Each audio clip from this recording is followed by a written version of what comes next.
Православниот храм Свети Великомаченик Ѓорѓе од ранните утрески часови беше полн со верници. Во пресрет на празникот Свети Никола, голем број наши сограѓани кои имаат лична и семена слава го посветија храмот палејќи свеки за здравје и подигајќи ја така наречената панагија за здравје и берикет.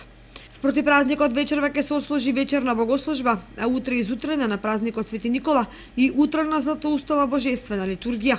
Светата православна црква денес го чествува споменот на светиот Николај, архиепископот чудотворец, лик светител кој што се смета како заштитен на морнарите, на морепловците, но и еден светител кој што неговиот култ е развиен буквално во се православниот свет.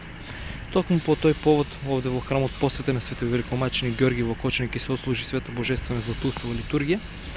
Како што видовте, раздвижденоста, односно верниците кои што го посетуваат храмот е во се поголем број, што самото присуство покажува за култот и за молитвеното застапништво на овој светител. Свети Никола е личен и семеен празник во голем број семејства во општината и пошироко. По тој повод се организираат семејни свечености, кукни слави на кои се величи светецот Свети Никола, кој според христијанската религија им помага на сиромашните.